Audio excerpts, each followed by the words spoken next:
সবাইকে আমন্ত্রণ জানাচ্ছি শিকারে। আমি খান মোহাম্মদ আছি এবং আপনাদের সাথে থাকবো পুরোটি সময়। আছে কি সত্য বলার সাহস? এমন সব অপরাধ আমরা করি যে অপরাধের স্বীকারোক্তি আমরা সব সময় করি না, করার সুযোগও হয়ে ওঠে না। শিকার এমন একটি অনুষ্ঠান যেখানে সেই সুযোগ আমরা করে দিই এবং যারা এসে অপরাধগুলোকে স্বীকার করে আমাদেরকে একটা বার্তা দেয়, যেই বার্তা হচ্ছে সাবধান। এরকম আপনাদের সাথেও হতে পারে। আজকে বিশেষ অতিথি, উনি বলবেন ওনার সাথে কি ঘটেছে, উনি কি অপরাধ করে এসেছেন আমাদের এই অনুষ্ঠানে শিকারে। সরাসরি চলে যাব ওনার কাছে। আমি আপনার নাম জানতে চাই প্রথমেই। মোহাম্মদ হাসান। হাসান সাহেব, আপনার এখন বয়স কত? 38। 38 বছর। আর গ্রামের বাড়ি? টাঙ্গাইল। থাকেন কোথায়? এখন টাঙ্গাইলই থাকি। ঢাকায় কি করছেন এখন? না, আমি টাঙ্গাইলে আছি। ঢাকায় কি এমনি আসা যাওয়া হয়? হ্যাঁ, ঢাকায় আসা যাওয়া। মেইনলি আপনি টাঙ্গাইলেই থাকেন? হ্যাঁ। কয় ভাই বোন? 4 বোন 2 ভাই। আপনি কি সব বড়? আমি ভাইয়ের মধ্যে হলো বড়, কিন্তু বোন আমার উপরে। আপনার বড় বোন আছে, আপনি ভাইদের মধ্যে। আচ্ছা, বাবা মা বেঁচে আছেন এখনো? জি, বেঁচে আছে। বেঁচে আছেন। আচ্ছা, এখন কি করছেন, মানে চাকরি নাকি ব্যবসা? এখন ওই ওষুধের দোকান একটা দিছি আর কি। ওষুধের দোকান দিয়েছেন? দোকান। আমরা সময় নষ্ট করবো না, আমরা সরাসরি জানতে চাই আজকে এই শিকার অনুষ্ঠানে আসার পেছনের ঘটনা কি করেছেন। 2006-07 দিক হলো, আমি তখন কলেজে পড়ি। তো ওই সময় নিউওয়ে নামক একটা মাল্টি লেভেল কোম্পানি ছিল। নিউওয়ে, হ্যাঁ। আচ্ছা। তো বন্ধু বান্ধব আমাকে এঙ্গেজ করে। হ্যাঁ। তো আমি এখানে এঙ্গেজ হওয়ার পরে 2010 সালের দিকে এসে প্রায় অনেকগুলো আমার মাধ্যমে অনেকেই মাল্টি লেভেল কোম্পানির যে সিস্টেম হয়তো কিছুটা জানেন কিনা জানি না, যত হাত হবে তত টাকা আসবে। একটা পর্যায়ে গিয়ে হলো কোম্পানি অফার করে হলো যে 1 লাখ টাকা রাখলে প্রতি মাসে হলো 16,000 টাকা দিবে। 1 লাখ টাকা 16,000 টাকা। হ্যাঁ। আচ্ছা, সবশেষ কোম্পানি চলে যাওয়ার অবস্থায় আর কি ওই সময়। আচ্ছা। তো আমরা মানে বুঝতে পারি না এই বিষয়টা। তো 1 লাখ টাকায় 16,000 টাকা এর আগে বিভিন্ন অফার দিছে, বিভিন্নভাবে দিছে, টাকা দিছে এর আগে। ওই সময় প্রায় আমার মাধ্যমে, মানে আমার আত্মীয় স্বজন থেকে শুরু করে আমার বিভিন্ন যে সার্কেল শুরু করে প্রায় 1 কোটি টাকার মতো মানে ইনভেস্ট হয়ে যায়। সবাই মিলে 1 কোটি? হ্যাঁ, 1 কোটি টাকার কাছাকাছি। আচ্ছা। 2-3 লাখ কম হবে। হ্যাঁ। তো এই সময় এসে হলো যে ওই 1-2 মাস পাওয়া গেছে টাকা। 2 মাস পরে হলো যে কোম্পানি মানে নাই, টাকা পয়সা হলো মেরে নিয়ে চলে গেছে। শ্রীলঙ্কার একটা কোম্পানি ছিল। তো এরপরে ওই মাল্টি লেভেল যে মার্কেটিং এগুলো হলো যে সবাই আমরা যারা করতাম, হ্যাঁ, এইভাবে টাকা পয়সা নিয়ে গেলো, এইভাবে নিয়ে গেলো। এরপর পরে আবার আসে একটা হলো কেলিং নামে একটা প্রতিষ্ঠান। এটা স্বাস্থ্য বিষয়ক ফুড সাপ্লিমেন্ট আপনার হলো সরবরাহ করে। আচ্ছা। এটা ওই রকম ইনভেস্ট নাই। এটা হলো যে, তো আমরা তো সবাই অভিজ্ঞ হয়ে গেছি দীর্ঘদিন এই কাজের সাথে থেকে।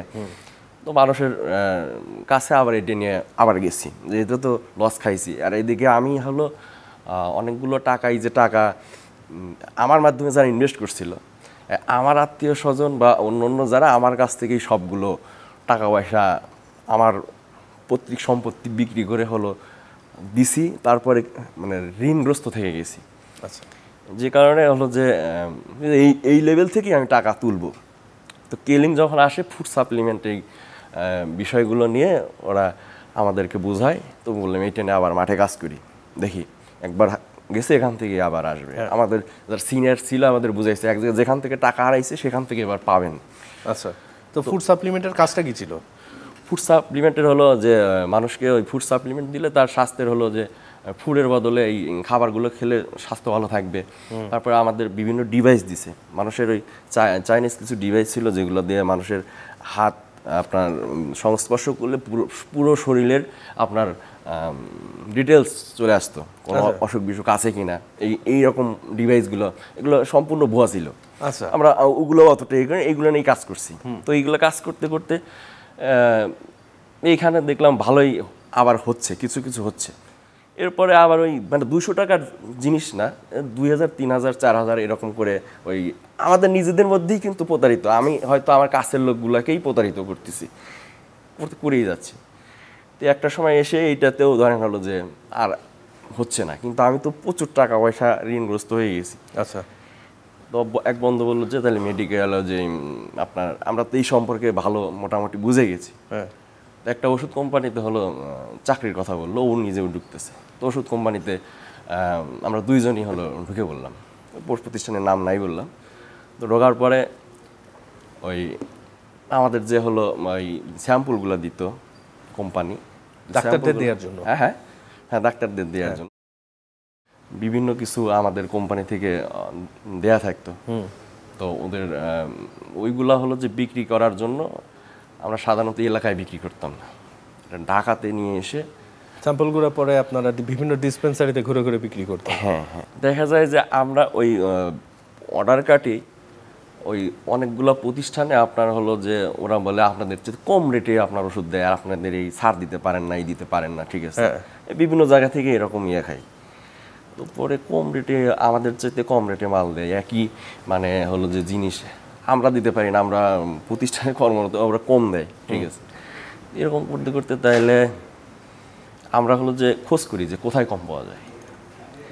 এটা তো মিটফোর্ড ঢাকাতে গেলে ওখানে কমে পাওয়া যায়, ঠিক আছে। আর বলছে আপনাকে? হ্যাঁ হ্যাঁ হ্যাঁ, আচ্ছা, কমে কে পাওয়া যায়। ইনফরমেশনটা দিল কে আপনাকে? এই ইনফরমেশন দিয়েছে ওই যে মানে যে বিক্রি করে ওই ছেলেটা হলো যে বলতেছে আপনারা এগুলো চাইলে পাবেন, ঠিক আছে। আচ্ছা, এগুলো হয়, এগুলো আপনি মিটফোর্ডে গেলে পাবেন। আচ্ছা, তো আমরা তখন হলো যে আমরা দুই বন্ধু বললাম যে দেখি এই জিনিসটা হলো যে কেমন কি। এই ওষুধ বেচে তো হলো যে এই সারাদিন ভরা ডাক্তারের প্রেসক্রিপশন দেখো, এই করো সেই করো দিয়ে দিন শেষে দেখা যায় যে পকেটে টাকাই থাকে না। ওটা আরো নিজেদের পকেট থেকেও সেটা অনেক সময় করতে হয়, বিরক্ত হয়। এই প্রেসক্রিপশন লিখলো কি না লিখলো, ছবি তোলো, ঠিক আছে, বিরক্ত হয় মানুষ, খুব বিরক্ত হয়, নিজের কাছে খুব খারাপ লাগে, ঠিক আছে। কিন্তু এটা কিন্তু জব, মানুষের যেই কাজের জন্য আপনাকে একটা কোম্পানি টাকা দিচ্ছে সেটাতে বিরক্ত হওয়া কিন্তু ঠিক না।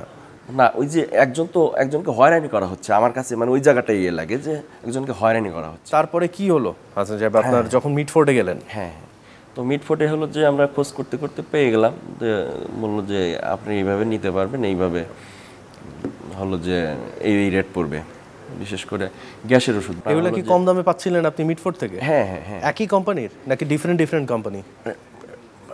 মানে ব্র্যান্ডেড কোম্পানিগুলোর ওষুধগুলোই হলো যে আপনার সেম টু সেম জিনিস, ঠিক আছে, কম দামে পাচ্ছি সেম জিনিস। আচ্ছা আচ্ছা, কারণটা কি? মানে কম দামে আমরা পাই, কমে পাই, আমরা একবারে নেই। আচ্ছা, বলছে যে আমরা একবারে নেই, ঠিক আছে, বেশি নেয় বলে কম দামে পাই, এইভাবে বলছে তারা? বলছে। আচ্ছা, তারপর? তো পরবর্তীতে হলো যে এভাবে নেই, আমরা এলাকায় গিয়ে গিয়ে হলো আমরাও কম দামে দিচ্ছি, ভালোই মানে টাকা পয়সা আসতেছে। তো এরপরে একদিন হলো যে ওনার ওষুধের দোকানে পর্যাপ্ত নাই, বললো যে মানে সম্পর্ক হয়ে গেছে, বিশ্বাস হয়ে গেছে, ঠিক আছে। উনি ওনার ছোট্ট একটা কারখানা আছে, ছোট্ট, যেখানে হলো এই packaging label table foil toil সব করে, ছোট্ট একটা জায়গার মধ্যে। মানে উনি কি বানায়? হ্যাঁ, উনি বানায় ওষুধগুলো, হলো বানায় মিটফোর্ডে। আচ্ছা, তারপর?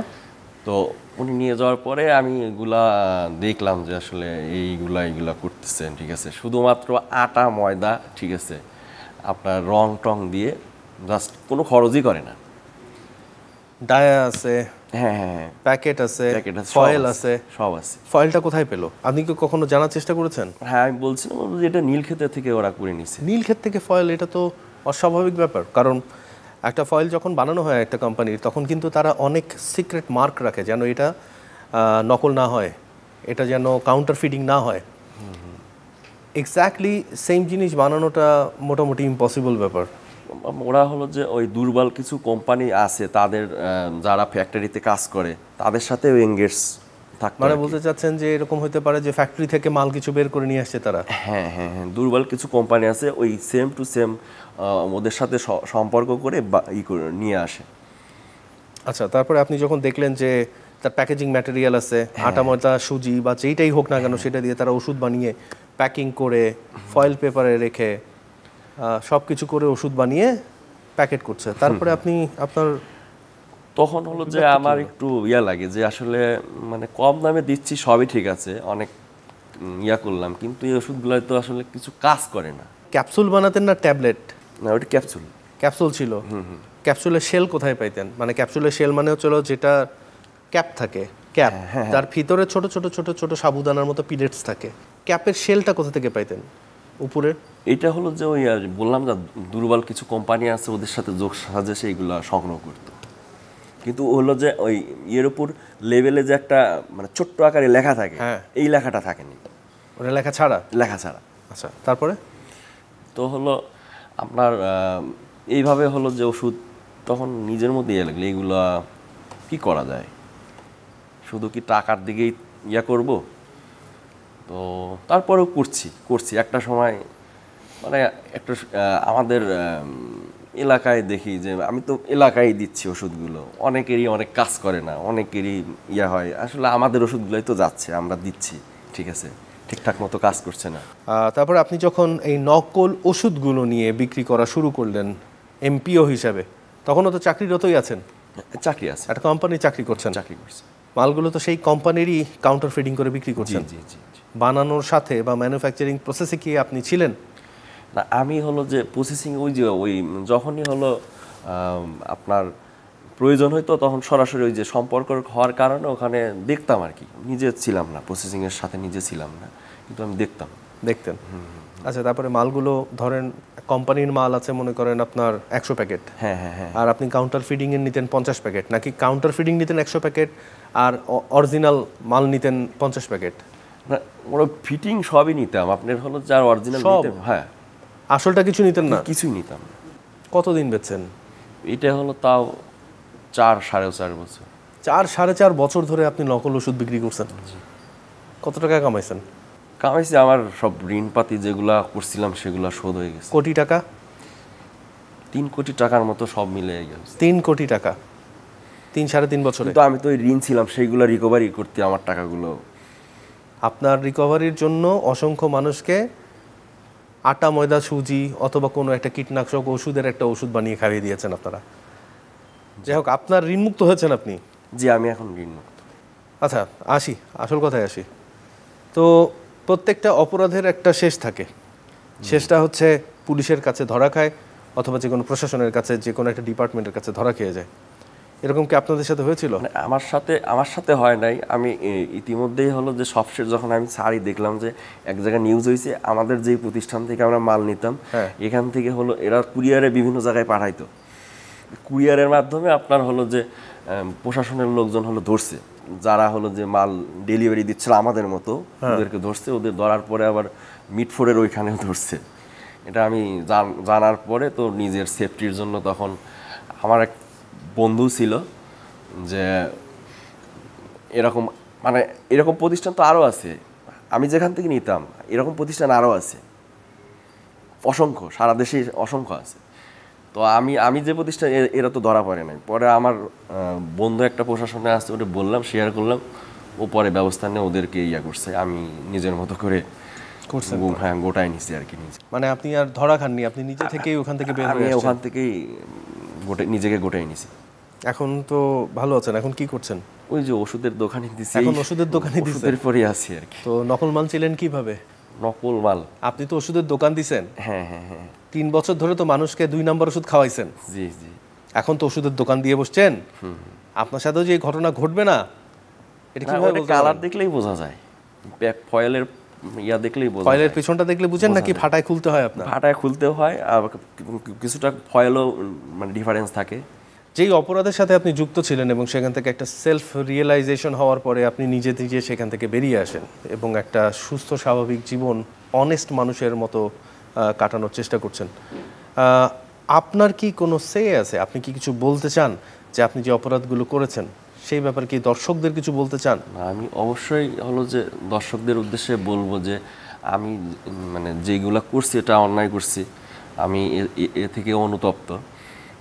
অনেকেই হয়তো ওষুধগুলো রেগুলার করছে, তার কোনো উন্নতি হয় নাই, বরঞ্চ আমার কারণে তার লাইফের অনেক বড় ক্ষতিও হয়ে গেছে, আমার মতো যারা এরকম কাজ করছে আর কি।